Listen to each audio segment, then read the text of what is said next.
जय राधा माधव कुंज बिहारी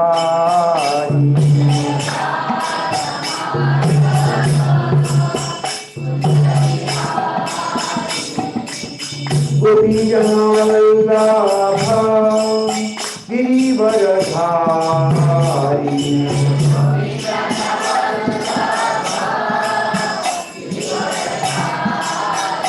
जय गोपी जनवल्लभ गिरिवरधारी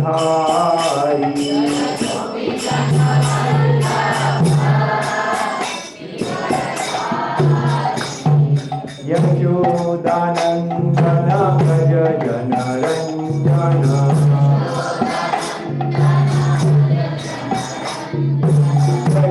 यशोदानन्दन भज जनरञ्जन मस्जिदमध्ये होता प्राण श्रीरामनचारी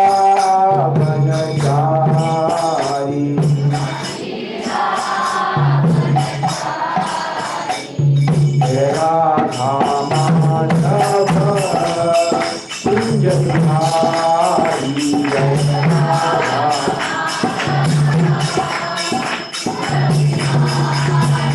जय राधा माधव कुंज बिहारी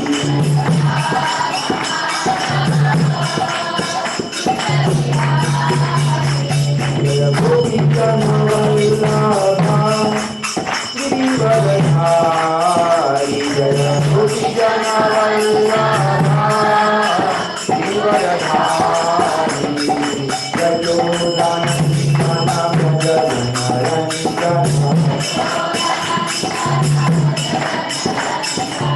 भज जनरञ्जन गोपी जनरञ्जन व्रज जनरञ्जन गोपी जनरञ्जन यमुना तीरावनचारी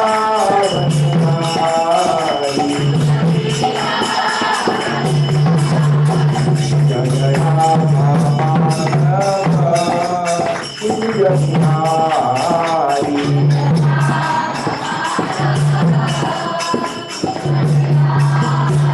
जय Radha Madhav Kunj Bihari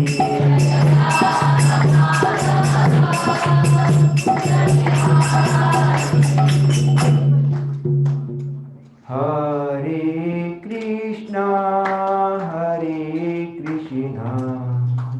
Krishna Krishna Hare Hare Hare Ram Ram Ram Hare Hare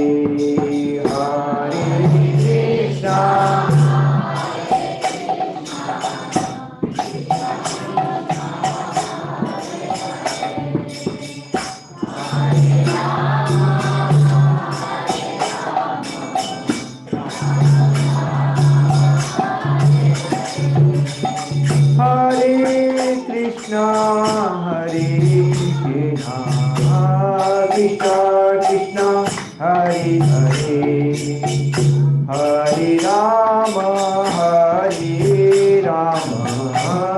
Ram Ram Hare Hare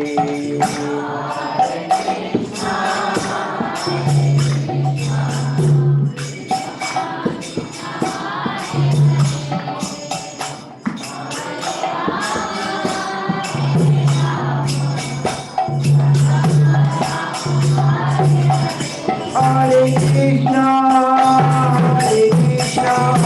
Krishna Krishna, Hare Hare, Hare Rama, Rama Rama, Hare Hare, Hare Krishna,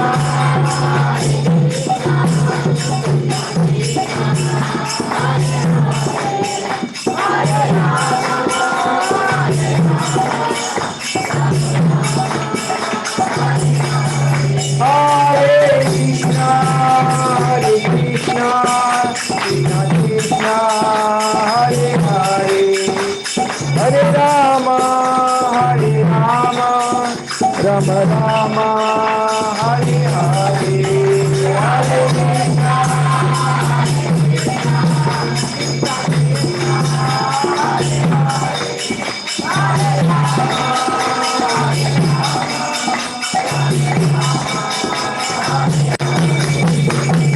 Krishna Hare Krishna Krishna Krishna Hare Hare Hare Rama Rama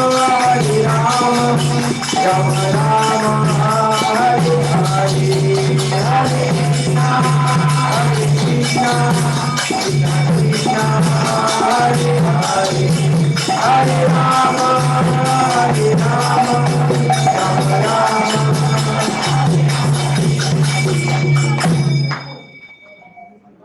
नमो विष्णुपादाय कृष्णपृष्ठाय भूतले श्रीमते भक्ति वेदांत स्वामी इति नामिने श्रील प्रभुपाद महाराज की जय। जय ओम विष्णुपाद परमहंस परिव्राजकाचार्य अष्टोत्तर शत श्री अभय चरणारविंद भक्ति वेदांत स्वामी श्रील प्रभुपाद महाराज की जय।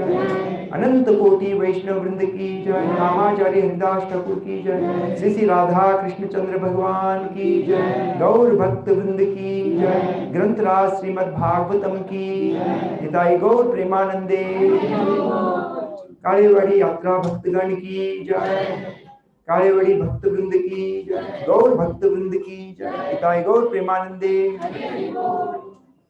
ओम नमो भगवते वासुदेवाय।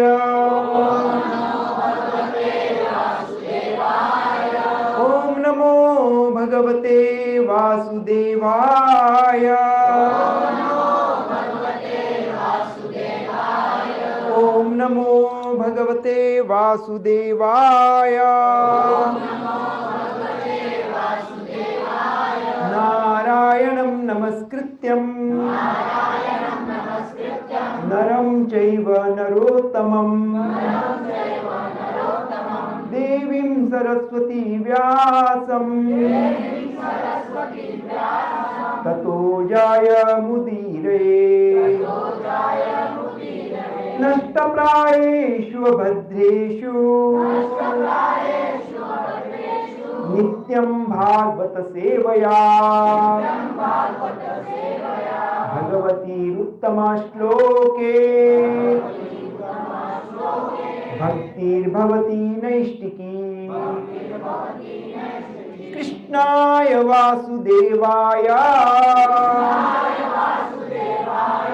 देवकी नंदनाय च नंद गोपकुमाराय गोविंदाय नमो नमः। जय श्री कृष्ण चैतन्य प्रभु नित्यानंद श्री अद्वैत गदाधर शिवासादि गौर भक्त वृंद। नमो विष्णुपादाय कृष्णपृष्ठाय भूतले श्रीमते भक्ति वेदांत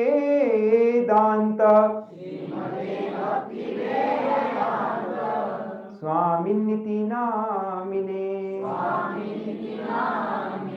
नमस्ते सरस्वते देवे गौरवाणी प्रचारिणे निर्विशेष शून्यवादी पाश्चात्य देशतारिणे।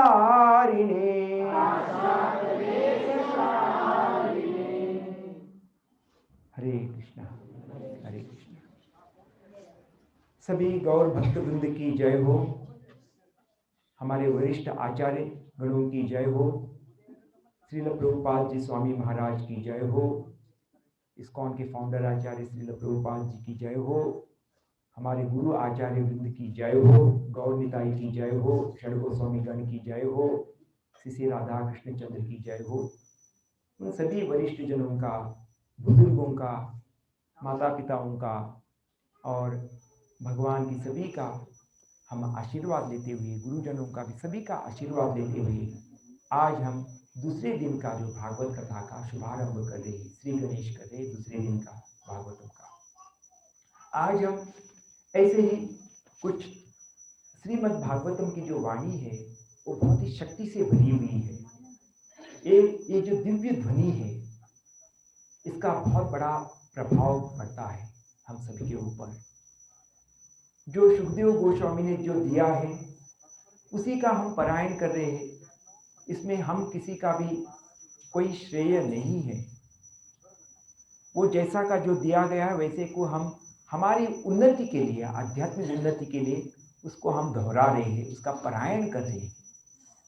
तो ये जो श्रीमद् भागवतम का हम एक, जैसे कि हमने कल कहा था कि आज के दिन हम जो भगवान का जो वेणु गीत है, जो वेणु गीत की जो सराहना करती है गोपियाँ कृष्ण के हाथ में जो वेणु है और उस वेणु का जो स्तुति करती है कि उस वेणु की ध्वनि ने उनका क्या हाल बना दिया गोपियों का, उसी का वो सराहना करती है।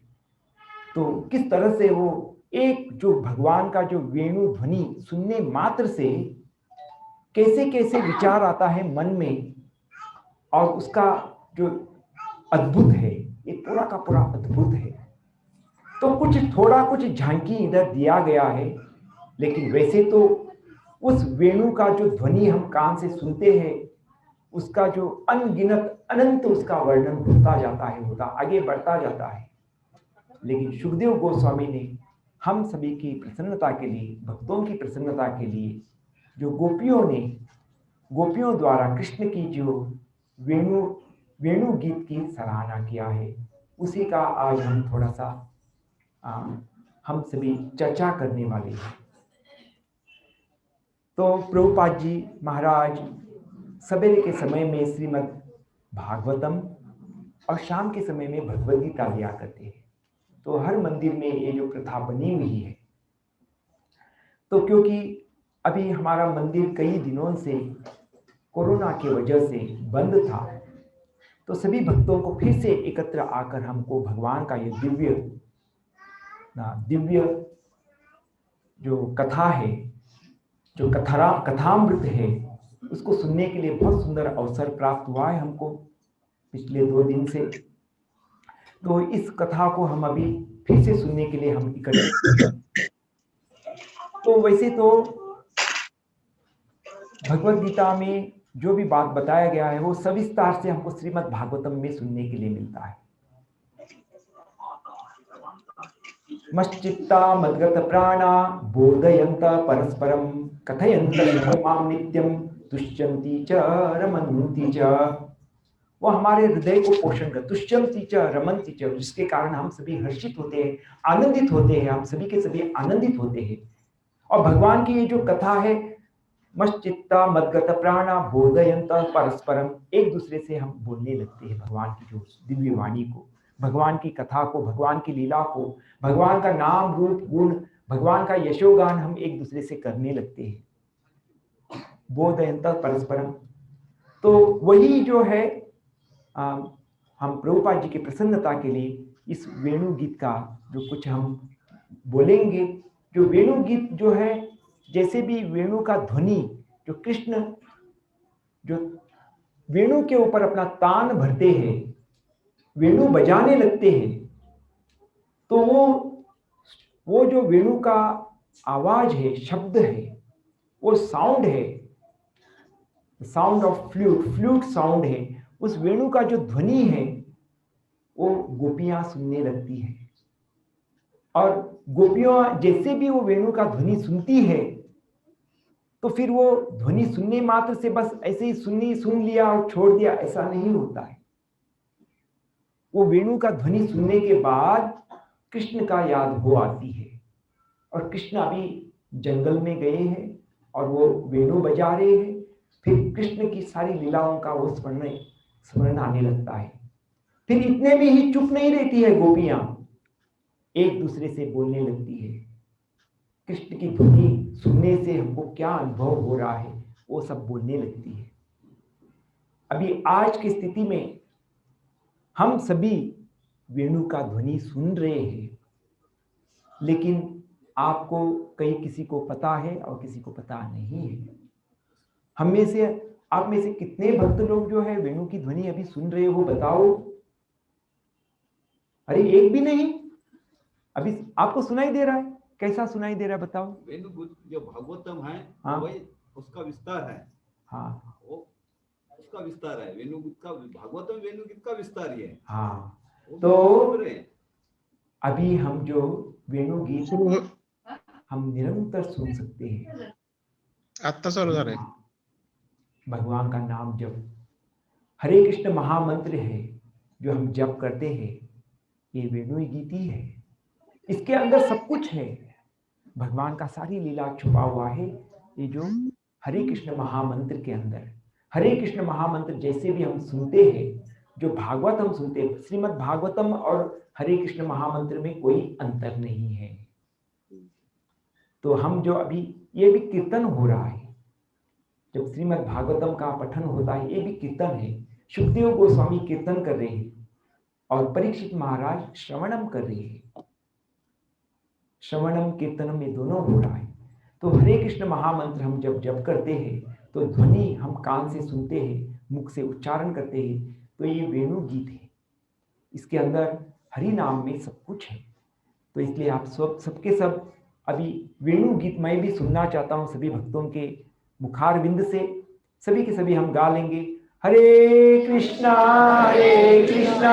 कृष्णा कृष्णा हरे हरे, हरे राम राम राम हरे हरे। तो श्रीमद् भागवतम का ये जो दशम स्कंद है और अध्याय क्रमांक है 21वां क्रमांक अध्याय है। इसका शीर्षक है गोपियों द्वारा कृष्ण के वेणु गीत की सराहना। और इस अध्याय में बतलाया गया है किस प्रकार शरद ऋतु के आते ही कृष्ण ने वृंदावन के मनोहर जंगल में प्रवेश किया। तो इसका हम पहला श्लोक को ले लेते हैं, शुरुआत से ही ले लेते हैं, पहला श्लोक से ही शुरू कर देते हैं। आप सभी मेरे साथ हाथ जोड़ के बोलो, श्री शुक उवाच इत्थं शरस्वच्च जलम् पद्माकर सुगंधिना न्यविशद वायुना वातम् सगो गोपालको अच्युता। श्री सुखदेव गोस्वामी ने कहा, इस तरह वृंदावन का जंगल स्वच्छ शरदीय जलाशयों से पूरित था और स्वच्छ जलाशयों में खिले कमल पुष्पों की सुगंधी वाली वायु से शीतल था। अपनी गौओं तथा ग्वाल सखाओं से समेत अच्युत भगवान ने उस जंगल में प्रवेश किया। तो इधर से ये जो अभी पूरा बैकग्राउंड तैयार हो रहा है कि कैसा कैसा वातावरण था और किस तरह से अपने श्याम सुंदर बलराम अपने बड़े भाई बलदाऊ जी के साथ और बाकी ग्वालाओं के साथ वो गोचारण के लिए निकल पड़ते हैं जंगल में। तो ये जो गोपियां, और उस समय वातावरण कैसे था? वातावरण पूरी तरह से ऐसा मंद मंद हवा चल रहा था और जो बड़े बड़े जलाशय है वो शीतल जलाशय थे। निताई पद कमल कोटि चंद्र सुशीतला, निताई पद कमल कोटि चंद्र सुशीतला। निताई के जो चरण कमल है बहुत ही शीतल है, ठंडक देने वाला है। नित्यानंद प्रभु हमारे आदि गुरु हैं, बलदाऊ जी है, तो उनका चरण का आश्रय लेने से हमारा जीवन शांत हो जाता है और गुरुजन है उन्हीं के प्रतिनिधि हुआ करते हैं। निताई पद कमल कोटि चंद्र सुशीतला गौरांगेर दूती पद, तो उनके हमको चरण कमल का आश्रय लेना होगा, तब ये जो सब ये साक्षात्कार होने लगता है, इन सब चीजों का प्रकट होने लगता है, हमारी भक्ति में उन्नति होने लगती है। तो श्याम सुंदर कृष्ण अपने ग्वालाओं के साथ, बलदाऊ जी के साथ जंगल में प्रवेश कर लेते हैं और मंद मंद हवा चल रहा था। इत्थम सरस स्वच्छ जलम, और बड़े बड़े जलाशय थे, जलाशय में जो शीतल जल था। इत्थम शरद स्वच्छ जलम, और शरद ऋतु था। कौन सा ऋतु था? शरद ऋतु। कल हम गा रहे थे जो गोपी गीत, कहाँ है, तो उसमें भी आता है कि गोपी गीत में आता है ना, कहाँ, इधर है, शरदुदाशये साधु जा, थोड़ा सा गा लेते हैं, हाँ एक मिनट, हाँ थोड़ा सा गा लेते। शरदुदाशये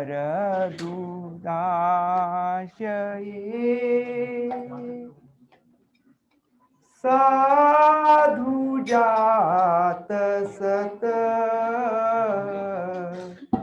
सरसी जोदरा श्री मृषा दृशा शरद साधु जात सत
शरदुदाशये साधु जात सत सरसी जोदर श्री मृषा दृशा।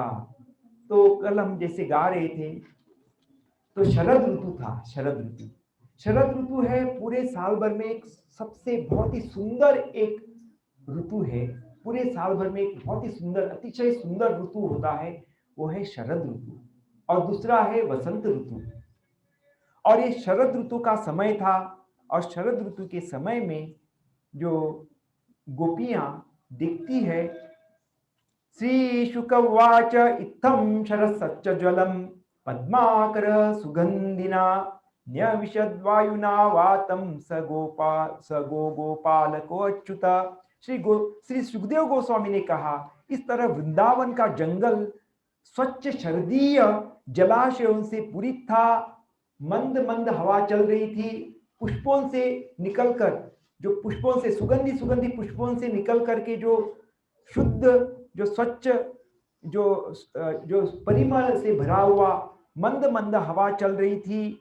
और शारदीय जलाशयों में पूरा पानी जो है, पूरा जलाशय, वो उसमें जो सुंदर सुंदर पुष्प, कमल के फूल खिले हुए थे, और सुगंधी वाली वायु से शीतल था।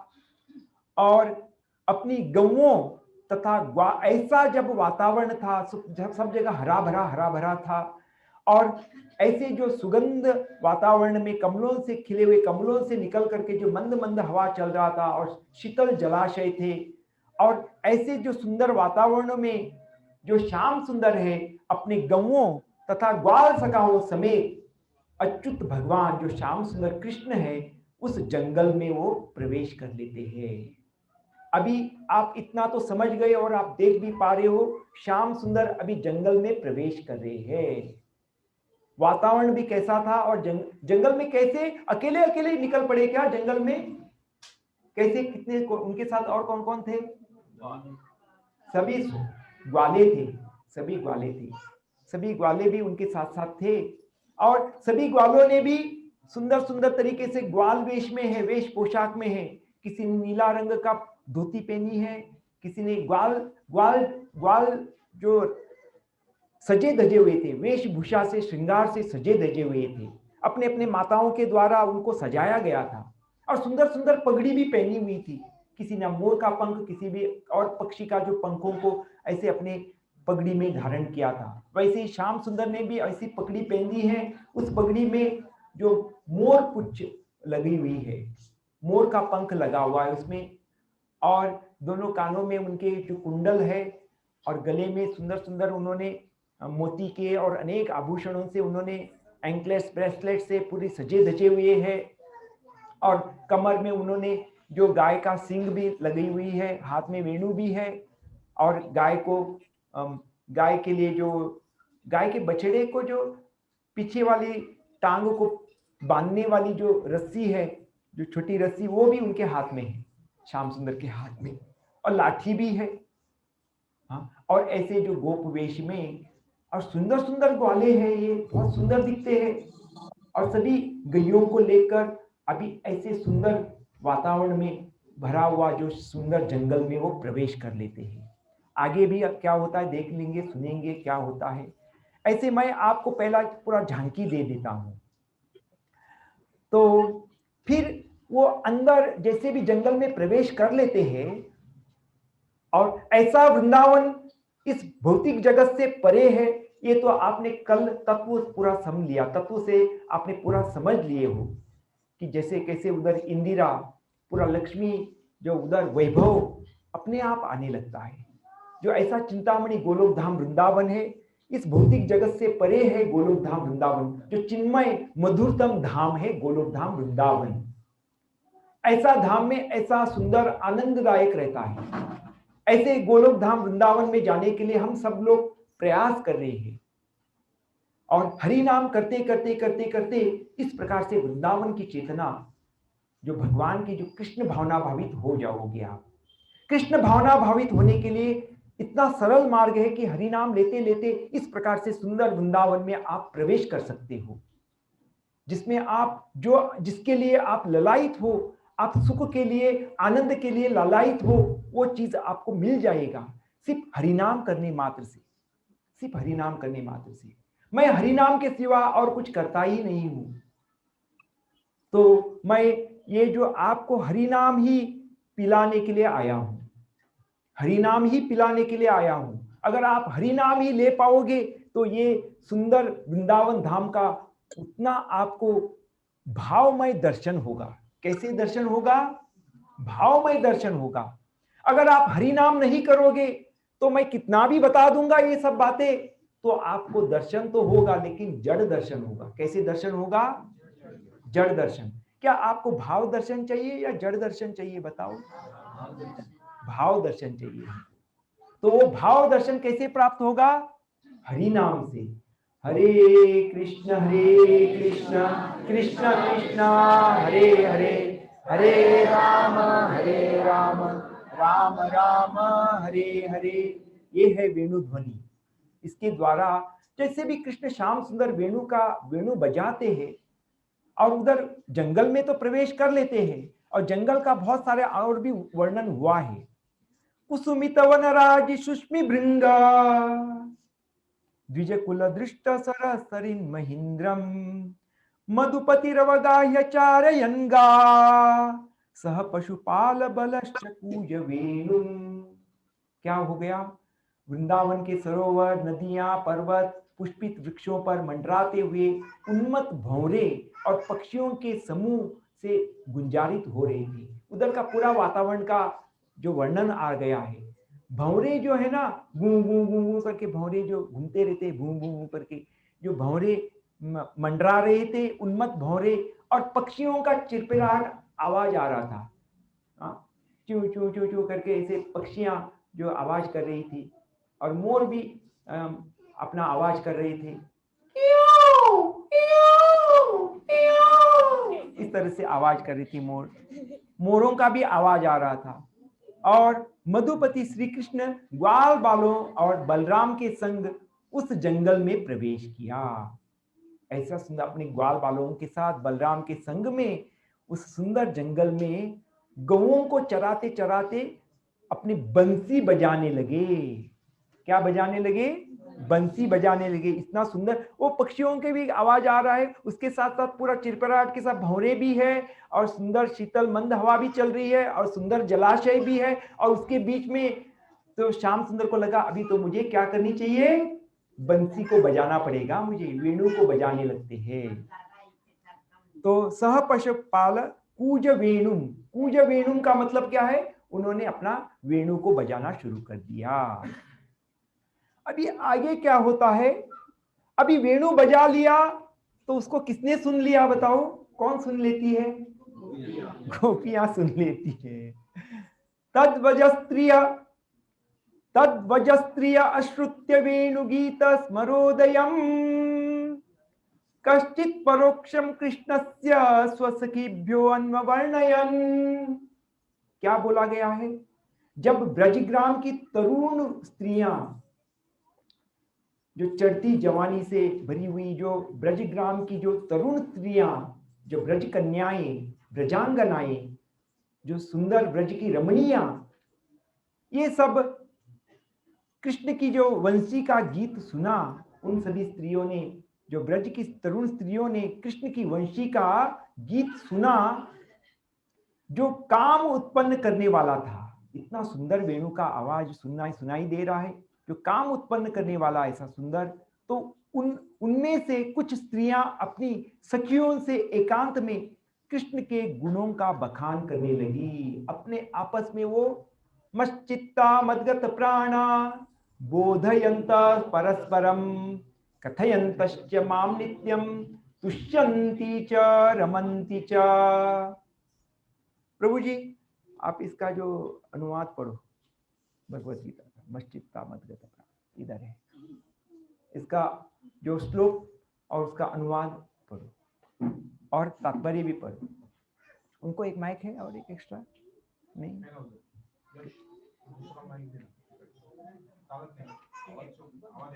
हाँ, मैं ही पढ़ लेता हूँ, नहीं तो पढ़ो पढ़ो पढ़ो, फास्ट पढ़ो, जल्दी जल्दी पढ़ लो। हरे कृष्ण कृष्ण कृष्ण हरे हरे, हरे राम राम राम हरे हरे। मेरे शुद्ध भक्तों के विचार मुझ में वास करते हैं, उनके जीवन मेरी सेवा में अर्पित रहते हैं, और वे एक दूसरे को ज्ञान प्रदान करते तथा मेरे विषय में बातें करते हुए परम संतोष तथा आनंद का अनुभव करते हैं। तात्पर्य से बात की जय। जिन शुद्ध भक्तों के लक्षणों का उल्लेख हुआ है, वे निरंतर भगवान की दिव्य प्रेमा भक्ति में रमे रहते हैं। उनके मन कृष्ण के चरण कमलों से हटते नहीं, वे दिव्य विषयों की चर्चा चलाते हैं। इस श्लोक में शुद्ध भक्तों के लक्षणों का विशेष रूप से उल्लेख हुआ है। भगवत भक्त परमेश्वर के गुणों तथा उनकी लीलाओं के गान में अहर्निश लगे रहते हैं। उनके हृदय तथा आत्माएं निरंतर कृष्ण में निमग्न रहती हैं, और वे अन्य भक्तों से भगवान के विषय में बातें करने में आनंद अनुभव करते हैं। भक्ति की प्रारंभिक अवस्था में सेवा में ही दिव्य आनंद उठाते हैं, और परिपक्व अवस्था में ईश्वर प्रेम को प्राप्त होते हैं। जब वे इस दिव्य स्थिति को प्राप्त कर लेते हैं, तब वे उस सर्व सिद्धि का स्वाद लेते हैं जो भगवत धाम में प्राप्त होती है। भगवान चैतन्य दिव्य भक्ति की तुलना जीव के हृदय में बीज बोने से राधा करते कृष्ण चंद्र हैं। भगवान की जय। पढ़ो। भगवान चैतन्य दिव्य भक्ति की तुलना जीव के हृदय में बीज बोने से करते हैं। ब्रह्मांड के विभिन्न लोकों में असंख्य जीव विचरण करते रहते हैं। इनमें से कुछ ही भाग्यशाली होते हैं जिनकी शुद्ध भक्तों से भेंट हो पाती है और जिन्हें भक्ति समझने का अवसर प्राप्त हो पाता है। यह भक्ति भी सदृश है। यदि इसे जीव के हृदय में बो दिया जाए और जीव हरे कृष्ण महामंत्र का श्रवण तथा कीर्तन करता रहे तो बीज अंकुरित होता है। जिस प्रकार नियमता सिंचते रहने से वृक्ष का बीज फलता है, भक्ति रूपी आध्यात्मिक पौधा क्रमशः बढ़ता रहता है। जब तक ये ब्रह्मांड के आवरण को भेद कर ब्रह्म ज्योति में प्रवेश नहीं कर जाता, ब्रह्म ज्योति में भी ये पौधा तब तक बढ़ता जाता जब तक उच्चतम लोक को नहीं प्राप्त करता, जिसे गोलोक वृंदावन या कृष्ण का परम धाम कहते हैं। अंततः ये पौधा भगवान के चरण कमलों की शरण प्राप्त कर वही विश्राम पाता है। जिस प्रकार पौधे में क्रमशः फूल तथा फल आते हैं, उसी प्रकार भक्ति रूपी पौधे में भी फल आते हैं और कीर्तन तथा श्रवण के रूप में उसका सिंचन चलता रहता है। चैतन्य चरितामृत में मध्य लीला अध्याय 19 भक्ति रूपी पौधे का विस्तार से वर्णन है। वहां कितना बड़ा है वो, और कितना और ज्यादा है, और थोड़ा 2-3 मिनट लगेंगे। अच्छा, बस इतना बस। तो ये जो है मश्चित्ता मद्गत प्राणा, तो हम जब एक दूसरे से सुनते हैं भगवान के बारे में, हम दूसरों को एक दूसरे को भी बताने लगते हैं। एक भक्त दूसरे भक्तों को जब मिलता है तो भगवान के बारे में वो बोलने लगता है। तो वही तो हो रहा है, हम भगवान के बारे में एक दूसरे को बताते हैं और जिसमें एक दूसरे को बताने में बहुत आनंद को महसूस करते हैं, क्योंकि it is just touching the heart. हमारे आत्मा को संतुष्ट करने वाला है, आत्मा को पोषण करने वाला है। भगवान की जो कथा, भगवान का नाम, रूप, गुण, लीला, सब कुछ हमारे आत्मा को पोषण करने वाला है। तो इसलिए जिस प्रकार से गोपियां जैसे भी वेणु की जो दिव्य नाद को सुनती है, जब कृष्ण वेणु को बजाने लगते हैं, उनके जो तान है वो जो गोपियों के हृदय में भेदन करने लगती है। और गोपियां उनको जो कृष्ण की जो वेणु का सुनने मात्र से कृष्ण का जो चितवन, कृष्ण का सुंदर चितवन, कृष्ण का जो हाव भाव, कृष्ण किस तरह से चल रहे हैं, किस तरह से वो गोचारण के लिए जा रहे हैं, किस तरह से वो रासलीला करते हैं, किस तरह से वो बड़े बड़े राक्षसों को मारते हैं, किस तरह से गिरिराज गोवर्धन को धारण करते हैं, हर प्रकार की उनकी गतिविधियां, उनकी गेस्चर, और किस तरह से वो साइड ग्लैंस यानी कि अपने जो कटाक्ष देते हैं श्याम सुंदर, ये सभी के सभी उनके जो चितवन, उनका मुस्कुराता हुआ चेहरा, राधा कृष्ण चंद्र जी का मुस्कुराता हुआ चेहरा, और उनकी जो कटाक्ष, उनकी हाव भाव, भ्रुकुटी का हिलाना, सब कुछ उनके जो गेस्चर से, उनका हाव भाव, सब कुछ उनको याद हो आता है। गोपियों को श्याम सुंदर की हर चेष्टाएं उनको याद हो आता है। ये पूर्ण पुरुषोत्तम भगवान श्री कृष्ण है, उनकी हर हाव भाव उनको दिल दिमाग में आने लगता है। और एक दूसरे गोपियों के साथ वो चर्चा करने लगते हैं, अरे हमारी श्याम सुंदर क्या कर रहे हैं, हमारी श्याम सुंदर किस तरह से नटखट है, किस तरह से उनका अभी वो गोचारण में गए हैं और उन्होंने अभी क्या कर लिया है, बंसी का वादन कर लिया है, बंसी बजा दिया है। और फिर वो सुंदर कृष्ण का जो अपने मन ही मन वो आलिंगन करने लगती है। गोपियां क्या करती है, बड़े सुंदर श्याम सुंदर का वो आलिंगन करने लगती है। और उसके बाद वो अपने आप को अभागिनी मानने लगती है। वैसे तो गोपियां अभागिनी है क्या, बताओ? उनको तो 24 घंटा कृष्ण का स्मरण हो रहा है, एक क्षण मात्र के लिए भी वो कृष्ण को भूल नहीं पा रही है। और वो अपने आप को क्या बोलती है, अपने आप को कोसने लगती है, हम कितने अभागिनी हैं। क्यों अपने आप को अभागिनी बोलती है वो? क्योंकि वो वैसे व्यक्ति से तुलना करते हैं अपने आप को जो बंसी से। बंसी का कितना बड़ा भाग्य है, अभी ये जो वेणु का, उस बंसी का वो गुणगान करने लगी है, उसका यशोगान करने में लगी हुई है। जो गोपियां द्वारा जो कृष्ण के वेणु गीत की सराहना, यानी कि उस वेणु की वो स्तुति करती है। क्यों बोलती है कि ये वेणु का इतना बड़ा परम सौभाग्य है कि कृष्ण का अधरामृत को पीने के लिए मिल रहा है, और ये बंसी इतना कृष्ण का जो अधरामृत को खुद ही पीते जा रहा है, खुद ही पीते जा रहा है, और हमारे लिए थोड़ा भी बचा के नहीं रखेगा। कृष्ण का जो अमृत है, ये जो बंसी ही अपना खुद ही पीते जा रहा है, और हमारे लिए कुछ थोड़ा भी बचा के रखेगा नहीं अमृत। इस तरह से ये जो बंसी है कितना बड़ा सौभाग्यशाली है, और हम उतना सौभाग्यशाली नहीं है जितना कि ये बंसी है। और ये जो बंसी है पुरुष जाति का होते हुए भी इतना अमृत को पी रहे हैं। तो बंसी जो बांस है ना, उनको पुरुष जाति का वृक्ष माना जाता है, और ये जो लता पता का जो ये है, इसको स्त्री बोला जाता है।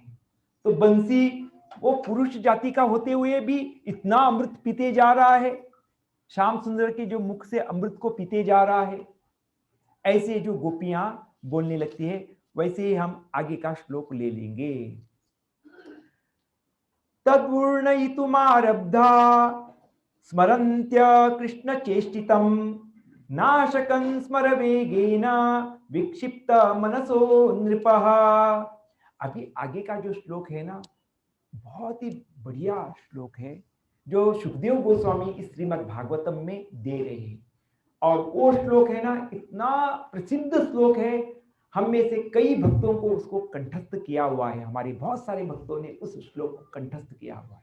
और वो जो वेणु गीत का जो 21वां अध्याय का जो श्रीमद् भागवतम का इतना प्रसिद्ध श्लोक है, हम में से बहुत सारे भक्तों को वो श्लोक मालूम है। वो क्या है? बर्हापीडं नटवरवपु कर्णयो कर्णिकारं बिभ्रद्वास कनककपिशं वैजयन्ती च मालां रन्ध्रान् वेणुरधर सुदया पूरयन् गोपवृन्दै वृन्दारण्य स्वपदरमणं प्रविशद् गीतकीर्तिः। अपने सिर पर मोर पंख का आभूषण, अपने कानों में नीले कर्णिकार फूल, स्वर्ण जैसा चमचमाता पीला वस्त्र तथा वैजंती माला धारण किए भगवान कृष्ण ने सर्वश्रेष्ठ नर्तक का दिव्य रूप प्रदर्शित करते हुए वृंदावन के वन में प्रवेश करके अपने पद चिन्हों से इसे रमणीक बना दिया।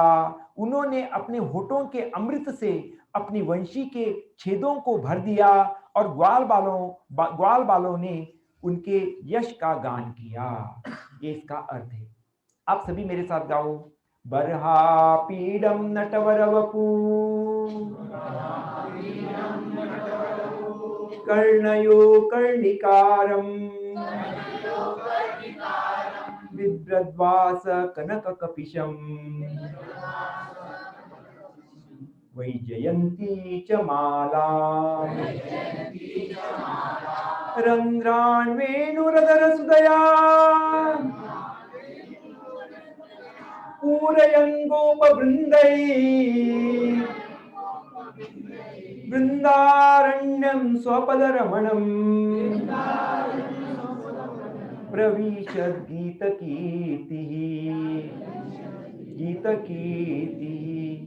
बर्हापीडम, बर्हापीडम का मतलब है मोर का पंख। अपने जो मुकुट में धारण किए घुंघराले बाल है, उसके ऊपर उनको पगड़ी बांधी हुई है, और उसके ऊपर क्या है? बर्हापीडम, मोर का पंख है। बर्हापीडम नटवर वपु, यानी कि उनका जो शरीर कैसा है? रंगमंच पर जैसे सजा धजा के एक नट को सजाया धजाया जाता है, हीरो। हाँ, हमारे सबसे बड़े नायक कौन है? नागर कौन है? हमारे नागर कृष्ण है। वो ऐसे सजे धजे हुए हैं कि जैसे कि रंगमंच पर जो हीरो होता है जिसको सजाया जाता है, वैसे रंगमंच पर के जो नायक की तरह, हीरो की तरह उनको सजाया हुआ है।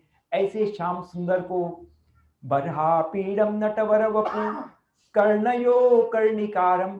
श्याम सुंदर का जो शरीर का रंग कैसा है? श्याम वर्ण है, उसका नाम है श्याम वर्ण के है ना वो। तो श्याम वर्ण आप समझ गए। तो उनके श्याम वर्ण शरीर के ऊपर जो कर्णिका फूल उनके कान में लगा हुआ है। कौन सा फूल? कर्णिका फूल। क्या आपने देखा है आप में से किसी भक्तों ने कर्णिका फूल? पीले के रंग का थोड़ा लंबा फूल होता है, सुगंधी पीले रंग का। उनके पत्ते लंबे लंबे होते हैं जैसे। और कर्णिका जो पीला रंग का, ज्यादातर पीला रंग का फूल होता है। अन्य रंगों में भी वो कर्णिका फूल मिलता है। कौन से एक गुलाब का रंग का, या तो ये जो पिंकिश, वो क्या बोलते हैं उसको, लाल लाल जैसा है ना, थोड़ा सा लाल लाल सफेद जैसा ऐसा रहता है। और सफेद भी होता है, सफेद रंग का भी कर्णिका फूल होता है। और ज्यादातर कौन सा रंग का होता है? पीला रंग। और वो जो पीला रंग का जो फूल है, श्याम सुंदर ने अपने कान में धारण किया। दोनों कानों पर लगाया है, एक ही कान पर? एक ही कान पर लगा हुआ है। हाँ, लेकिन इधर क्या बोला गया? कर्णयो कर्णिकारम। तो इधर बोला गया कर्णयोहो। कर्णयोहो का सुखदेव गोस्वामी ने क्या बोला? कर्णयोहो। कर्णयोहो का मतलब है दोनों कान पर एक ही कर्णिका फूल लगाया है श्याम सुंदर ने। क्या बोला गया है बताओ? दोनों कान पर एक एक फूल लगाया, एक ही कर्णिका फूल को दोनों कान पर लगा हुआ है। कैसे संभव है आप बताओ? आप में मैथमेटिक्स में कितने होशियार है आप देखेंगे। ये श्याम सुंदर ही कर सकते हैं ऐसे, भगवान ही कर सकते हैं ऐसे। सुखदेव गोस्वामी इधर बोलते हैं बरहा पीड़म नटवर वपु कर्णयो कर्णिकारम।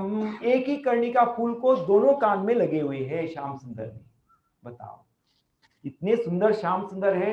एक तो कॉन्ट्रास्ट कैसा है देखो, ऐसा कॉन्ट्रास्ट है ना कि उनका श्याम वर्ण शरीर है और पीला रंग का फूल कितना सुंदर दिखेगा बताओ। एकदम उठ करके दिख रहा है श्याम सुंदर के ऊपर जो पीला रंग का फूल, और उन्होंने कान पर लगे हुए हैं और एक ही कर्णिका फूल को दोनों कानों पर लगाए हैं। बताओ, एक ही कान। तो जीव गोस्वामी, हमारे जो आचार्य षड गोस्वामी, जीव गोस्वामी इसका वर्णन बताते हैं। जीव गोस्वामी क्या बताते हैं? अभी तो श्याम सुंदर सवेरे का जो प्रातः लीला करके वो कहाँ जाते हैं, कहाँ के लिए निकल पड़ते हैं? गैयों को बछड़ों को लेकर सवेरे पूर्वाह्न के समय में, पूर्वाह्न लीला में, कि जंगल की ओर अपने गाय बछड़ों को लेकर जाते हैं। कहाँ? जंगल की ओर अपनी ग्वालाओं के साथ, मधुमंगल, सुबल, श्लोका, कृष्णा सभी के साथ वो जाते हैं। और यशोदा मैया, नंद बाबा उनको आधे रास्ते तक छोड़ने के लिए जाते हैं और सभी ब्रजवासी व्याकुल हो जाती है। और यशोदा मैया भी व्याकुल होकर कितने बार मूर्छित हो जाती है। और यशोदा मैया को सुजा बुझा के सभी गोपियां, एडरली गोपियां जो है, बड़ी गोपियां, उनको यशोदा मैया को वापस ले आती है।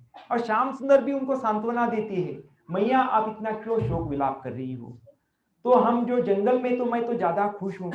नहीं नहीं बेटा, तुम तो हमारे ऐसे, हमारे ग्वालाओं के खानदान में क्यों जन्म लिया बेटा? आप तो इतने सुकुमार आपका शरीर है, इतना कोमल आपका शरीर है, आपको तो बड़े राजघराने में आप जन्म लेते। आप इस वैश्य खानदान में, इस ग्वाला के घर में आपने जन्म लेकर बहुत गलती की बेटा। और वैसे तो हमारे 9 लाख गाय है, हमारी घर में कोई नौकर चाकर की कोई कमी नहीं है। आपको तो जंगल में जाने की क्या आवश्यकता है? हाँ, आप तो घर में ही रह सकते हो।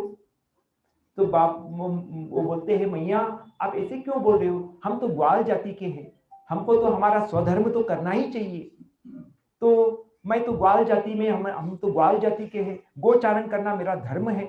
और वैसे भी तो आपके भवन में मुझे उतना आनंद नहीं मिलता जितना मैं जंगल में, जो बहुत सारे फल लगे हुए हैं, कितने सुंदर ऐसे शरद कालीन वातावरण है, भंवरे घूम रहे हैं, पक्षियों का चिरपराट है, और नदियां बहती है, और सुंदर गिरिराज गोवर्धन का जो सुंदर रम्य, उधर अनेक प्रकार के फंवारे हैं, और उधर हम खेलते रहते हैं। हमको खेलने में इतना मजा आता है, इतना आनंद आता है। तो वो जो हम उधर खाते रहते हैं, खाते पीते रहते हैं, आनंद रहते हैं, झूले में झूलते रहते हैं, बहुत ही आनंद है। तो ऐसे, और उधर कुछ कांटे नहीं है, पत्थर नहीं है, क्योंकि उधर पूरा हम चलते रहते हैं। वो जो रास्ता है बहुत ही सुंदर रास्ता बना हुआ है, कोई उधर कांटे नहीं है, कोई दिक्कत नहीं है। तो ऐसे वो यशोदा मैया को और बोलते हैं, फिर यशोदा मैया को वापस ले आते हैं और श्याम सुंदर ऐसे जंगल में जाते हैं। और जंगल में इतने सुंदर वातावरण में, जैसे जंगल में श्याम सुंदर प्रवेश कर लेते हैं, तो फिर प्रवेश कर लेते हैं। प्रवेश करने के बाद वो वेणु को बजाते हैं। और उधर क्या बोला गया है? बरहा पीड़म नटवर वपु कर्णयो कर्णिकारम। वो बात बताना रह गया। तो जीव गोस्वामी बताते हैं एक ही फूल को दोनों कान पर लगा देते, और जाने के समय में ये तो ब्रजवासी लोग जाते हैं पीछे पीछे से, जो राधा रानी समेत अन्य सखियां भी, ये सभी भी उधर जाते हैं उनके पीछे पीछे, और देखती रहती है। श्याम सुंदर जाते तक, जाने तक वो देखती रहती है सारी गोपियां। बाकी जो गोपियां राधा रानी समेत जो अष्ट सखियां और मंजरियां, सभी के सभी श्याम सुंदर को जो जंगल में जाते समय देखते हैं। यशोदा मैया उनको आलिंगन करके अनेक प्रकार से विषाद करती है। अब ब्रजवासी गण सभी, और कृष्ण एथामं प्रपद्यन्ते स्तां तथैव भजाम्यहम्। तो भगवान हर एक के साथ आदान प्रदान कर रहे हैं। अभी गोपियों के साथ वो अभी बात नहीं कर सकते। कृष्ण जो है राधा रानी के साथ, चित्रा, चंपकलता, ललिता, विशाखा, किसी के साथ भी वो बात नहीं कर सकते। क्यों नहीं बात कर सकते बताओ? क्योंकि वो अभी किसके बीच में है? यशोदा मैया है, उधर उपस्थित है, नंद बाबा है, उपानंद है, और रोहिणी माता है, सभी के सभी बड़े बड़े लोग हैं। और उनके बीच में अगर वो राधा रानी के साथ कैसे बात कर सकते हैं अभी? अभी तो उनके लिए बहुत बड़ा मुश्किल खड़ा हो गया है। अभी कैसे बात करेंगे गोपियों के साथ? अभी तो उनको गोचारण के लिए, और सभी के साथ वो आदान प्रदान कर रहे हैं, गोपियां भी उनको देखती रह रही है। तो उस समय बाकी लोगों को बताए बिना चुपचाप होकर अभी श्याम सुंदर को कहाँ जाना है? उनके साथ आदान प्रदान करना ही है। तो फिर वो क्या करते हैं? उनको संकेत देते हैं। किनको संकेत देते हैं? गोपियों को संकेत देते। कैसे संकेत देंगे? बांसुरी से नहीं। अभी वो जो कर्णिका फूल है ना, तो वो कर्णिका फूल से कभी इस कान में लगा देते हैं, कभी इस कान में लगा देते हैं। एक ही कर्णिका फूल को कभी इधर लगा देंगे, कभी इधर लगा देंगे, ऐसे घूम के इधर लगा देंगे, फिर ऐसे घूम के इधर लगा देंगे। उनकी जो संकेत से जो गोपियां समझ जाती है कि ऐसे ऐसे हमको आना है, ऐसे ऐसे आना है, वैसे इस तरह से ऐसे घूमना है, फिर उधर जाके हम इधर आके ऐसे मिलेंगे।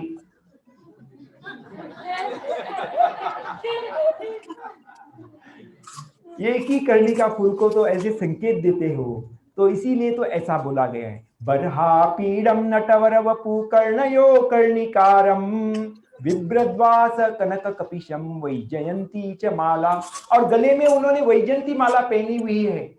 वैजयंती माला बोला तो सिर्फ 4 प्रकार के अलग अलग प्रकार के फूलों की माला नहीं है, जैसे कि हम हमेशा सुनते आते हैं। वो भी खास प्रकार के फूलों का माला होता है। कुंदा, मालती, ऐसे सुंदर सुंदर जो सुगंधी फूल होते हैं, ऐसे जो फूलों से, जो अलग अलग प्रकार के, जो 5 प्रकार के अलग अलग फूलों के, सुगंधी फूलों से, विशिष्ट प्रकार के जो फूलों की से बना हुआ जो माला होती है, वो है वैजयंती माला। तो उस वैजयंती माला को भी श्याम सुंदर ने अपने गले में धारण कर लिया है। विभ्रद्वास कनक कपिशम, उन्होंने पीला पीतांबर को भी पहने हुए हैं। वैजयंती च मालाम, और क्या कर रहे हैं? रंध्रान वेणुरधर सुदया, अधर सुदया, अपने मुंह के जो अधरामृत को उसमें भर रहे हैं। रंध्रान वेणुरधर सुदया पूरयन गोप वृंदयेत वृंदारण्यम स्वपदरमणम प्रविशद गीत कीर्ति। और इस प्रकार से जो सुंदर वृंदावन का जो उस छेदों का अमृत, अपने सुंदर होठों का अमृत से अपनी वंशी के छेदों पर भर दिया। और ग्वाल बाले जो है, उनके साथ जो ग्वाले हैं, उनका यशोगान कर रहे हैं। ग्वाल बालों ने उनके यश का गान किया। वृंदारण्यम स्वपदरमणम प्रभिशद गीत कीर्ति। फिर आगे क्या हो रहा है? इति वेणुरवम राजन इति वेणुरवम राजन सर्वभूत मनोहरम श्रुत्वा वजस्त्रिय सर्वा वर्णयंत्यो भिरे भिरे। हे राजन, जब ब्रज की युवतियों ने सभी प्राणियों के मन को मोह लेने वाली कृष्ण की वंशी की ध्वनि सुनी, तो वे एक दूसरे के आलिंगन करके उसका बखान करने लगी। तो प्रेम से दूसरे, जैसे भी वेणु का आवाज सुनाई देता है, जो गोपियां एक दूसरे को आलिंगन करने लगी, क्योंकि उनसे रहा नहीं गया। वेणु का ध्वनि इतना दिव्य मधुर ध्वनि था, जैसे भी उनके कान में पड़ गया तो उनके हृदय को जो हृदय को स्पर्श करने लगी वो वेणु की ध्वनि। और एक दूसरी गोपियां एक दूसरे को आलिंगन करने लगी, उनको रहा नहीं गया और आनंद के अश्रु प्रवाह होने लगा उनके आंखों से, क्योंकि उनका प्रेम है ना, ऐसा प्रेम है भगवान के प्रति। हमारा भी सबका ऐसा ही प्रेम होना चाहिए। आप ऐसा हरि नाम करो कि हद कर दो, जपीते जपीते मन होइला पागल, आपको पागल होना चाहिए। हरि नाम करते करते करते करते हमको पागल होना चाहिए, कृष्ण प्रेम में हमको डूबे होना चाहिए।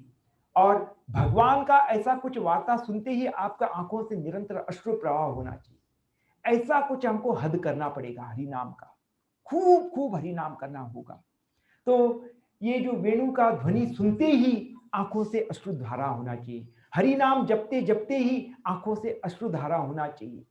तो ऐसे ही हम जो हरि नाम का जो जो इतना महिमा है, ये हरि नाम का ये गोलोक का धन है, ये सबसे बड़ा धन हमारे पास है।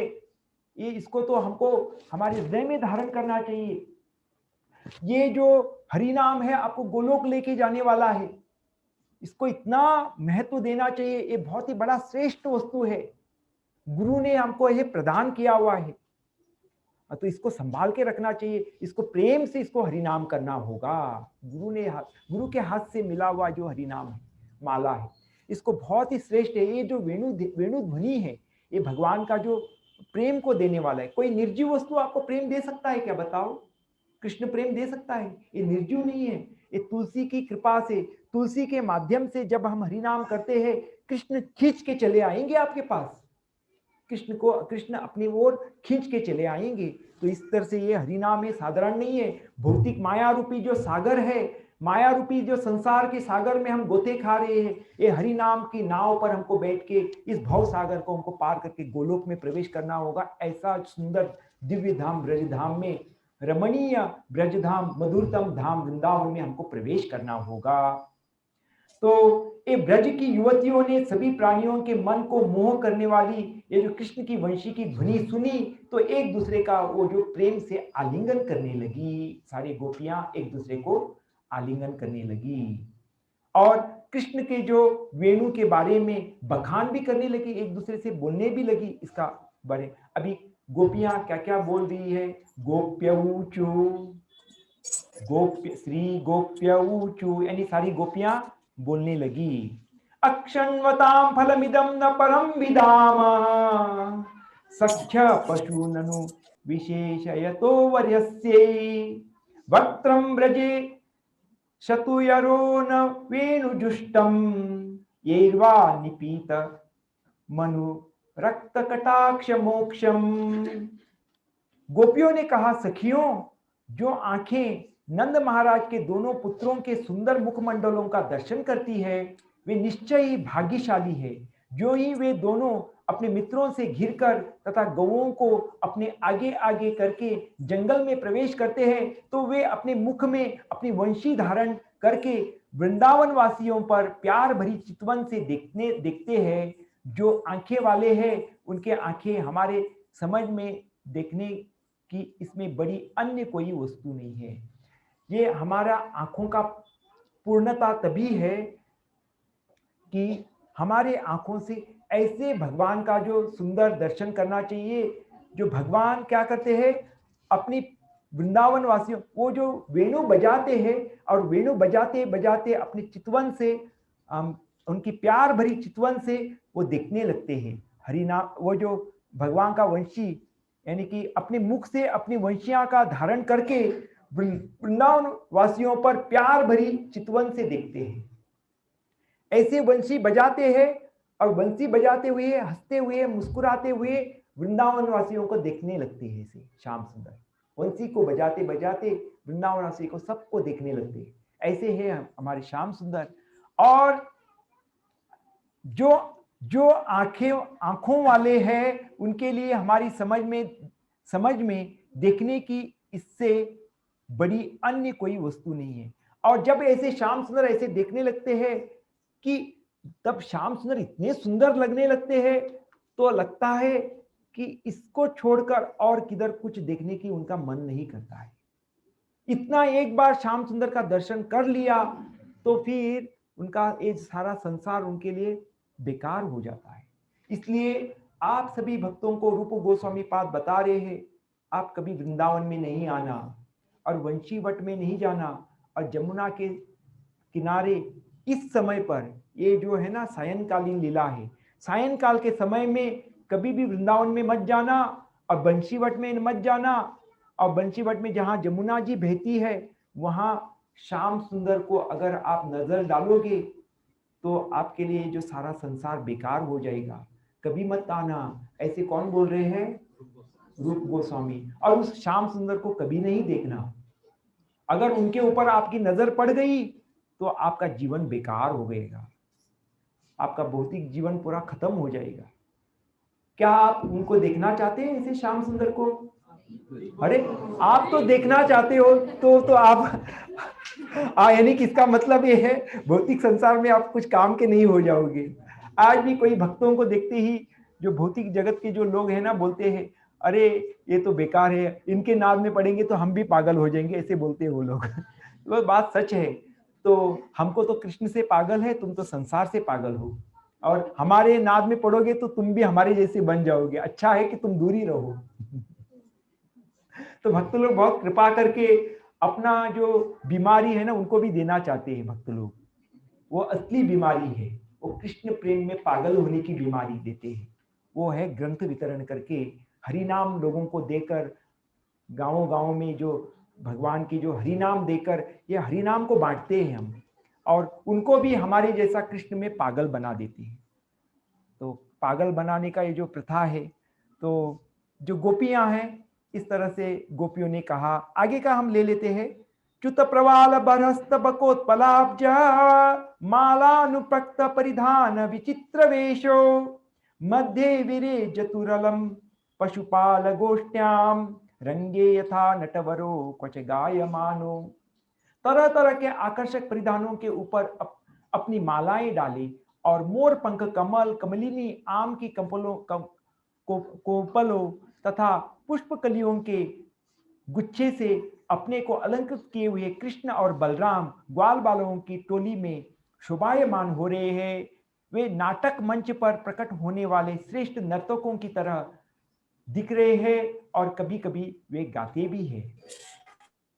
गोप्या किमचरदयं कुशलम स्मवेणुं दामोदर सुदामपि गोपिकानां भुंक्ते स्वयं यदवशिष्ट रसम हृदिन्यो ऋष्यस्त्वचोश्रु मुमुचुस्तरवो यथार्या। क्या बोला गया है? हे गोपियों, कृष्ण के अधरों का मुक्त रूप अमृत पान करने, और हम गोपियों के हेतु जिनके लिए वास्तव में यह अमृत है, केवल स्वाद मात्र छोड़ने के लिए इस वंशी ने कौन से शुभ कृत्य किए होंगे। वंशी के बाप दादा, जो वंशी के बाप दादा कौन है? बांस है। वंशी के जो वंशी यानी छोटी सी वंशी है, उनका बाप दादा कौन है? बांस बड़े बड़े बांस है। बाप दादे बांस के वृक्षों ने हर्ष के अश्रु गिराए होंगे। जिस नदी के तट पर यह वृक्ष उत्पन्न हुआ होगा, उस माता रूपी नदी ने हर्ष का अनुभव किया होगा, इसलिए ये खिले हुए कमल के फूल उसके शरीर के रोमों की भांति खड़े हुए हैं। तो हम क्या करेंगे, आपको ये जो पूरा का पूरा वेणु गीत का जो है ना, कल के दिन जो आए हुए सारे भक्तों को हम ये जो है ना श्लोक अनुवाद, ये जो प्रभुपाद जी ने जो दिया हुआ जो श्लोक अनुवाद, इसका जो है ना शीट को, जैसे हम गोपी गीत का जो शीट को हम सबको बांट रहे हैं ना, वैसे आप सबको हम बांटेंगे और कल के दिन इसको बांटेंगे। और हम जब जैसे भी वो गाते हैं तो आप भी उसको देखकर गा पाओगे, और इसमें आप पूरी तरह से सहभाग ले सकते हो। मेरे साथ साथ आप भी इसमें वेणु गीत में भाग लोगे। अभी मैं है ना बिना इसको पढ़ते हुए एकदम सीधा सीधा आगे बढ़ जाता हूं, ज्यादा कुछ पढ़ूंगा नहीं, और कल के दिन आपके हाथ में ये जो शीट भी आ जाएगा, ठीक है। तो फिर आगे प्रसंग आता है, जो श्याम सुंदर जैसे भी जंगल में प्रवेश कर लेते हैं, एक तो गोपियां बोल देती है कि ये जो बंसी है कितना बड़ा भाग्यशाली है, खुद ही श्याम सुंदर के अधरामृत को पीते जा रहा है, हमारे लिए कुछ छोड़ेगा नहीं। ये बांस का कितना बड़ा भाग्य है, अपने आप को कृष्ण को वो पूरी तरह से शरणागत है, इसलिए उनका ये बड़ा भाग्य है, क्योंकि वो पूरा का पूरा शरणागत है, भगवान को वो पूरा अपने आप को न्यौछावर कर दिया है, और इसलिए तो वो इतना अधरामृत को पा रहा है, इतना बड़ा भाग्यशाली हो गया है। फिर श्याम सुंदर जैसे भी जंगल में प्रवेश कर लेते, अनेक पक्षियां ये सब चिरपटाट करने लगते हैं, और मोर भी जो श्याम सुंदर की जो ध्वनि को सुनते ही, वो जो वेणु का ध्वनि सुनते ही मोर भी किकाओ करने लगता है, इस तरह से वो हमको तो ज्यादा सुनने के लिए मिलता है। जहां मैं जंगल में रहता हूँ, वृंदावन के जो राधा कुंड कुसुम सरोवर के बीच में जो जंगल में जहां रहता हूँ, उनको मेरे हाथ से दाने खिलाता हूँ, मोर आके हमारे हाथ से दाने लेकर खा लेते हैं। बताओ, उनके आंगन में इतने सारे हम दाने डाल देते हैं कि 15-20 मोर एकत्र में उधर आते हैं, बहुत सारे, और कभी कभी इतना पूरा अपना पंख को फुला करके नृत्य करने लगते हैं। जब कभी कभी बादल भी आ जाता है, हवा ठंडा हवा चलने लगती है, जो मोर है ना खूब नृत्य करते हैं। तो हमारे कुटिया के बाहर भी ऐसे मोर नृत्य करते हैं। तो ये जो वृंदावन का जो स्वाद है, उसको चखने के लिए आप भी आ जाओ, कभी कभी भजन करने के लिए आ जाओ, अनन्य भजन करने के लिए आपको कभी कभी आप आ सकते हो वैसे वृंदावन में। लेकिन वृंदावन में तो ऐसे प्रवेश नहीं होता है, उनको भाव दर्शन, हरि नाम खूब करोगे तो फिर वृंदावन आप असली में आएगी, नहीं तो आप धाम ऐसे तीर्थ यात्रा करके वहां का धाम अपराध को ही ले आओगे वापस। आप जाओगे और वहां से क्या लेके आओगे, इकट्ठा करके लाओगे, अपराध ही ले आओगे, आप भक्ति भजन को लेके नहीं आ पाओगे। ऐसे बार बार जाना जाना आना जाना, जो नरोत्तम दास ठाकुर क्या बोलते हैं, तीर्थ यात्रा परिश्रम केवल मनेर भ्रम बोलते हैं। कौन? नरोत्तम दास ठाकुर। ये मन का भ्रम है आप लोगों का, जगन्नाथपुरी दौड़ना, मायापुर दौड़ना, वृंदावन दौड़ना, नरोत्तम दास ठाकुर कह रहे हैं ये आपका सिर्फ मन का भ्रम है और आपका केवल परिश्रम ही है। तो इसलिए वृंदावन जाना है तो आपको हरि नाम करना होगा, हरि नाम और हरि कथा ही होनी चाहिए पूरी वृंदावन यात्रा में, और भक्तों के मार्गदर्शन में ही भजन में और गुरु की कृपा से वृंदावन का प्रवेश होता है। और जितना आप ध्यान से सुनोगे उतना वृंदावन का आपको ज्यादा कुछ मालूम हो जाएगा। कभी कभी वृंदावन आते हैं, मुझे मिले बिना ही वापस चले आते हैं, क्या कमा लिया, अपराध लेकर आए वापस, कुछ मिला नहीं आपको, क्या मिलेगा। हाँ, तो और कुछ ऐसे जो है ना, जब वृंदावन आते हैं तो उसका पूरा फायदा उठाना चाहिए, पूरा का पूरा फायदा उठाना चाहिए वृंदावन धाम का। तो वृंदावनम सखी भुवो वितनोति कीर्ति यद्ववत् की सुत पदाम्बुज जलाब्द लक्ष्मी गोविंद वेणु मनु मत्त मयूर नृत्यम गोविंद वेणु मनु मत्त मयूर नृत्यम प्रेक्षादृशान्व वर्तान्य समस्त सत्वम। ये बात बताया गया है। हे सखी, तो गोपियां एक दूसरे में आपस में चर्चा करिए, हे सखी, देवकी पुत्र कृष्ण के चरण कमलों का कोश पाकर वृंदावन पृथ्वी की कीर्ति को फैला रहा है। जब मोर गोविंद की वंशी सुनते हैं तो वे मस्त होकर नाचने लगते हैं, मोर मस्त होकर नाचने लगते हैं, और जब अन्य प्राणी उन्हें पर्वत की चोटी से इस तरह नाचते देखते हैं तो वे भी स्तब्ध रह जाते हैं। मोर जब नाचने लगते हैं, बाकी सब वन्य प्राणी वो भी स्तब्ध रहने लगते हैं, अचेत होकर स्तब्ध रहने लगते हैं, यानी कि दंग रह जाते हैं। तो आगे का श्लोक पढ़े, धन्यास्म मूढ़ गतयो अपि हरिण्येता यानंद नंदन मुपात्त विचित्र वेशम आकर्ण्य वेणुरणितम सह कृष्ण सारा पूजाम ददु विरचिताम प्रणयावलोकै। ये मूर्ख हिरनिया धन्य है। अभी गोपियां क्या बोल रही, अभी मोर का बारी आ गया और वेणु का भी बारी आ चुका है, उनके बारे वेणु के बारे में बोल दिया उन्होंने। मोर को भी कितना धन्य है कि श्याम सुंदर के सानिध्य में मोर भी नृत्य करने लगा है और वन्य पशु जो वन्य पशु है वो भी कितने धन्य धन्य है, उनको भी श्याम सुंदर का दर्शन हो रहा है, नृत्य करने लगे। और हम जो गोपियां यहाँ अभागिनी इधर पड़ी है, हमको तो इतना बड़ा सौभाग्य नहीं मिला हुआ है, लेकिन वो सभी शरणागत है, हम अभी बिल्कुल शरणागत नहीं है। गोपियां अपने आप को बोलती है अभागिनी, और क्या बोलती है कि धन्यास्म मूढ़गतयो अपि हरिण्येता, हिरण हिरण्या ये भी बहुत बड़े धन्य है बोलते हैं अभी। और उनके बारे में क्या बोलती है, ये मूर्ख हिरण्या, ये मूर्ख बोलती है, एक तरह से उनको मूर्ख भी बोलती है। ये मूर्ख हिरण्या धन्य है, मूर्ख धन्य है, मूर्ख हिरण्या धन्य है, क्योंकि ये नंद महाराज के पुत्र के निकट पहुंच गई है। ये हिरण्या कहाँ पहुंच गई है, अभी श्याम सुंदर उधर वेणु बजा रहे हैं, और श्याम सुंदर जब वेणु बजा रहे उधर कौन पहुंच गए, मोर भी पहुंच गया, अनेक अनेक मृग, जो कस्तूरी मृग और हिरण हिरण्या वो भी श्याम सुंदर के निकट आकर वो ऐसे ऐसे मुंह खिला करके कान को खड़े करके वो भी वेणु का ध्वनि को सुन रहे। वेणु का ध्वनि सुनते सुनते वो हिरण्या भी कई कई दूर दूर से हिरण हिरण्या आकर श्याम सुंदर के आजू बाजू में विहार करने लगे, वो वेणु की ध्वनि सुनने लगे। तो इसलिए ये मूर्ख हिरण्या धन्य है, क्योंकि ये नंद महाराज के पुत्र के निकट पहुंच गई है, जो खूब सजे धजे हुए हैं। कौन सजे धजे हुए हैं, श्याम सुंदर, और अपनी बांसुरी बजा रहे हैं श्याम सुंदर कृष्ण, भगवान श्याम सुंदर कृष्ण वो बांसुरी बजा रहे हैं। सचमुच ही हिरणी तथा हिरण दोनों ही प्रेम तथा स्नेह भरी चितवनों से भगवान की पूजा करते हैं। और ये हिरण हिरनिया क्या कर रही है, अपने प्रेम भरी चितवन से, अपने आंखों से प्रेम भरी चितवन से, अपने मुखों से भगवान का पूजा कर रहे हैं, ऐसे बोल रही है।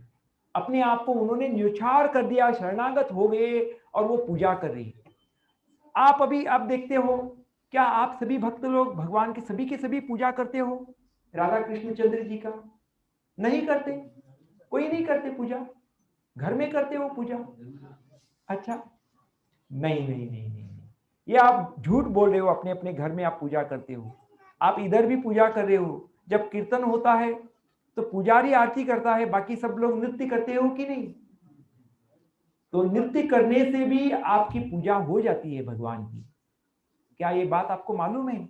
भगवान के सामने सुंदर तरीके से हरे कृष्णा कीर्तन करते हो और नृत्य करते हो, पुजारी के साथ साथ आप भी भगवान की पूजा कर रहे हो। हिरनिया भी ऐसे ही कर रही है।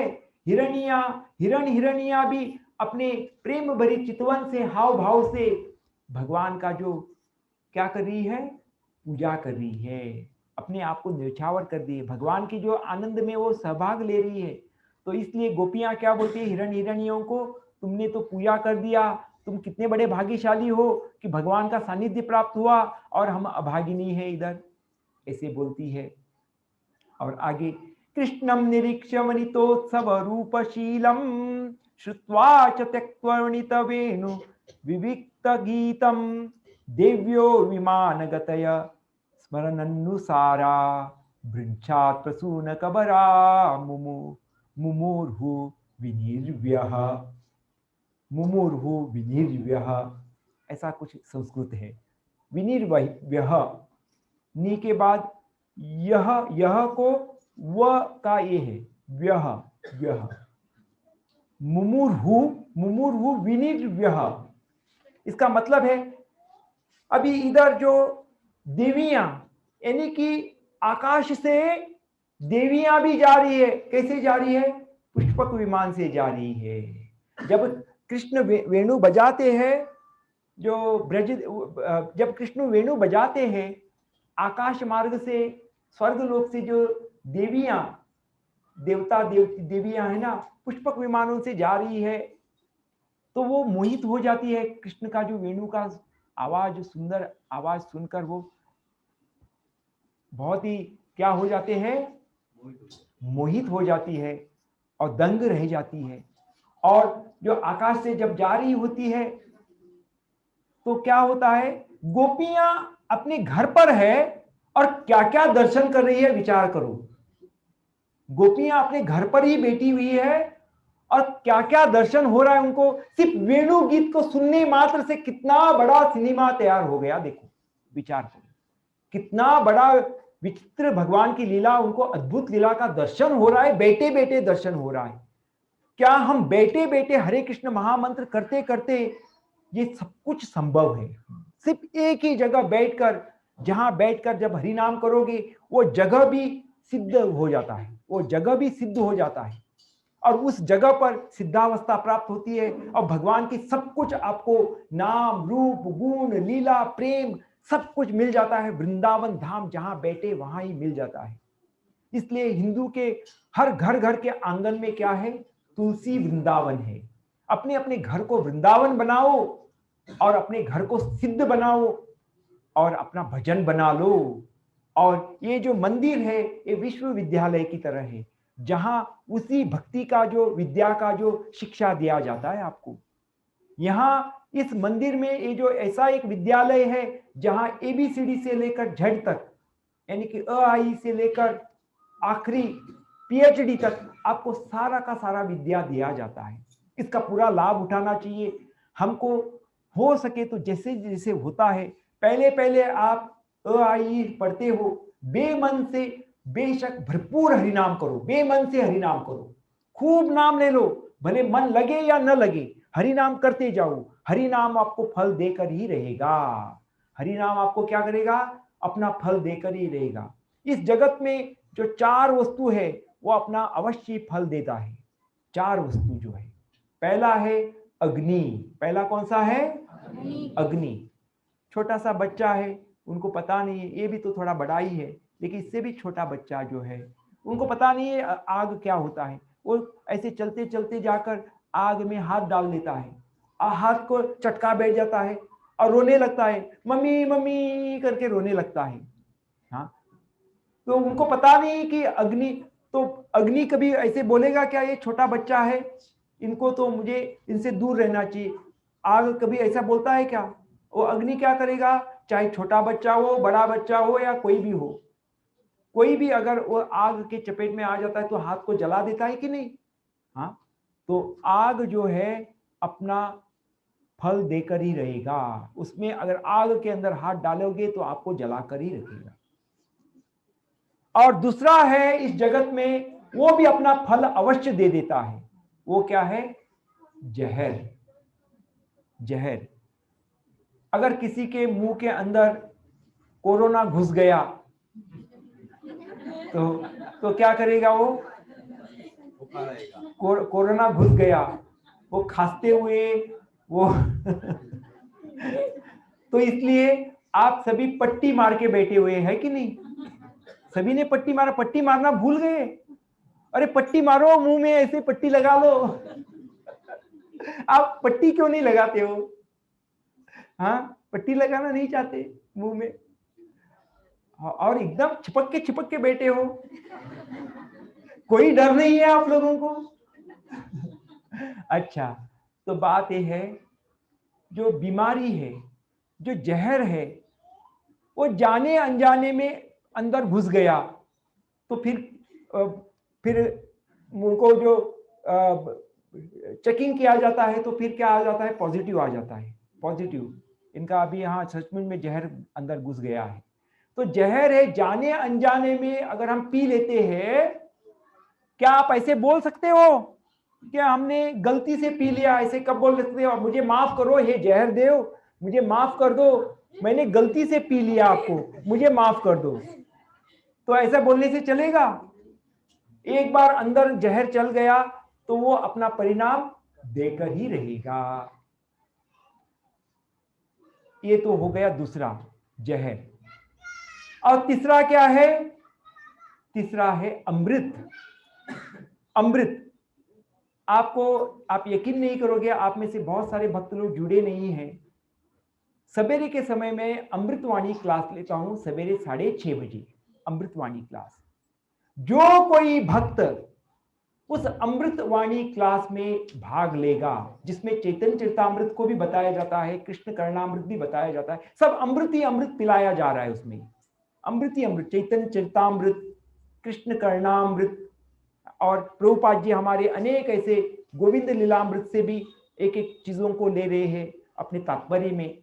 ऐसे गोविंद लीलामृत, कृष्ण करणामृत, चैतन्य चरितामृत, ये सब सुनाया जाता है सवेरे 6:30 बजे से लेकर 7:30 बजे तक। जो कोई भी अमृत पिएगा वो फल दिए बिना नहीं रह सकता, उनके ऊपर अवश्य वो अमर बन जाएगा। क्या बन जाएगा? अमर। जो भी अमृत पिया है वो अमर हो गया है। देवता लोगों ने अमृत पिया था, है ना, छुप करके, जो राहु केतु ने भी पिया था, याद है? आज भी वो अमर बन गए हैं। आज भी कभी कभी ग्रहण भी कर लेते हैं, वो निगल लेते हैं। कभी सूर्य को निगल लेता है, सूर्य ग्रहण होता है, कभी कभी चंद्र को निगल लेता है, लेकिन उनका गला कटा हुआ है। मुंह से करके मुंह से तो निगल लेता है, लेकिन गले से वो निकल जाता है। तो मैं तो साइंस स्टूडेंट हूं, लेकिन ये जो वेद शास्त्र में जो बताया गया है बिल्कुल सही है। क्योंकि कभी चंद्र को निगल लेता है तो चंद्र ग्रहण होता है।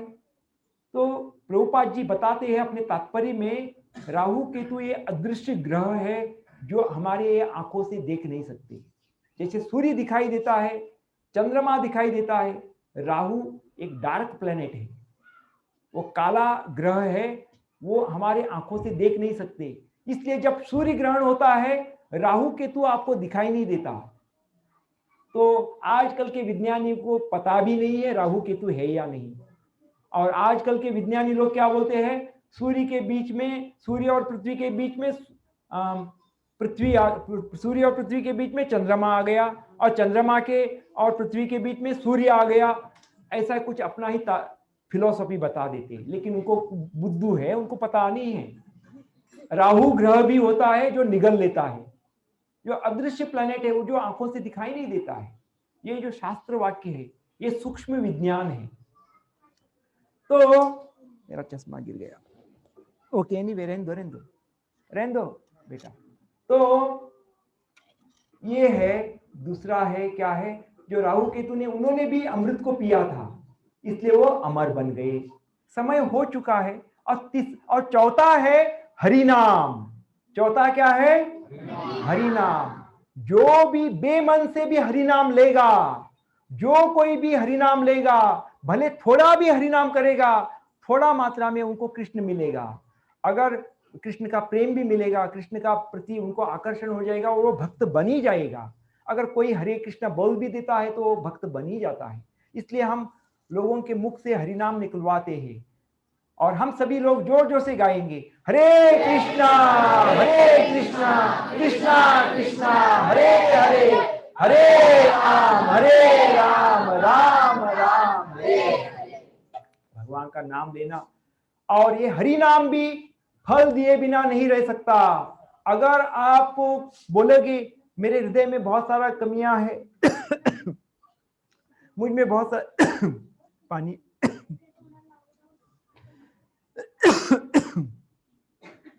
तो जो कोई भी हरिनाम लेगा उनका जीवन में परिवर्तन आना निश्चित है। और जो जितना ज्यादा हरिनाम करेगा उनको उतना भगवान की कृपा प्राप्त होगी। हरे कृष्ण।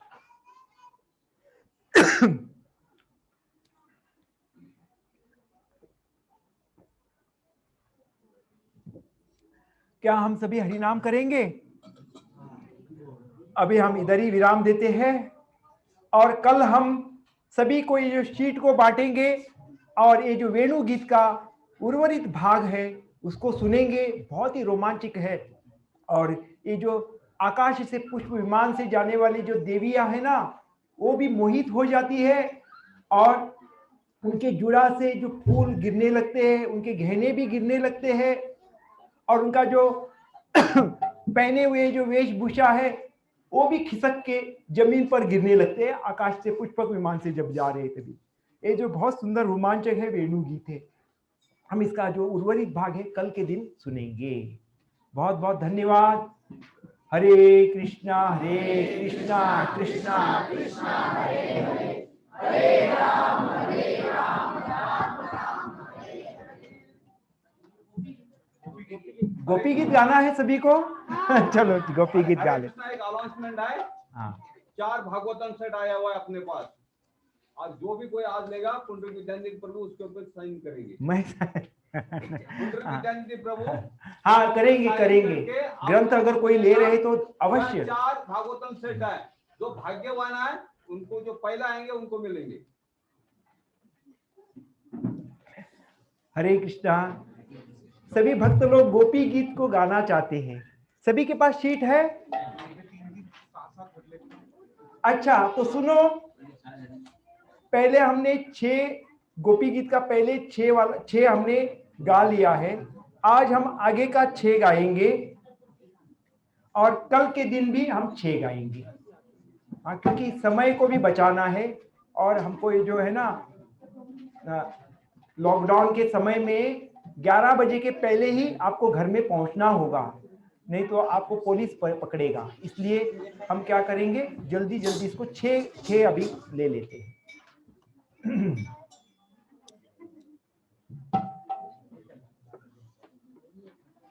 मधुर बजाओ, ठीक है? हरे कृष्ण।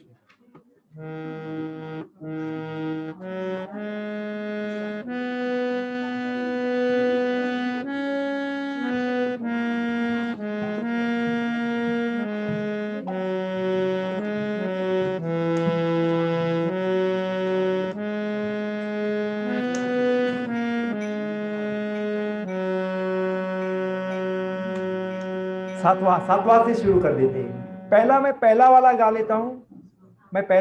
लेता हूँ, फिर सीधा बीच में जो सभी श्लोक को कट करके 7वां में चला जाऊंगा, ठीक है? पहला वाला गाऊंगा, फिर 7वां, ठीक है? आपके पास सबका पास शीट है। जयति तेदिकं जन्मना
लेना है ना। प्राणत दीना पापनाशनम दीनाचूरा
रहसितं प्रिया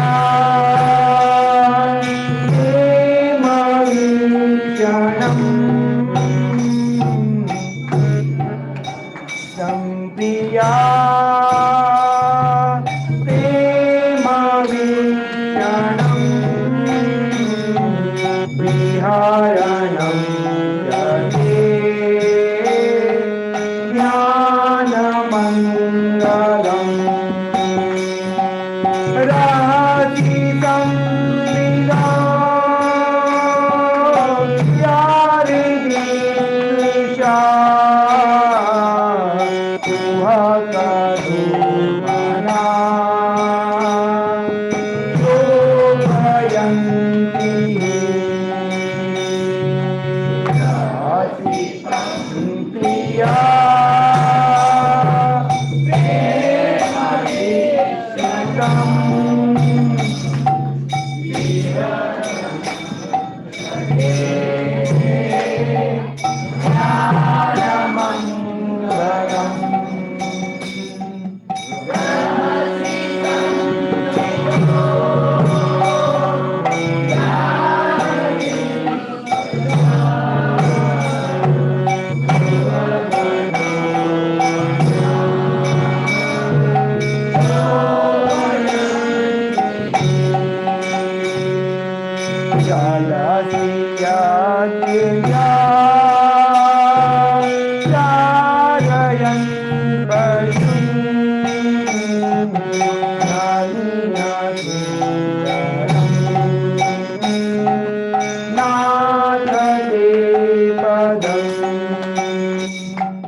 रहसितं प्रिया प्रेमवीक्षणम् संप्रिया प्रेमवीक्षणम् विहारणं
Ram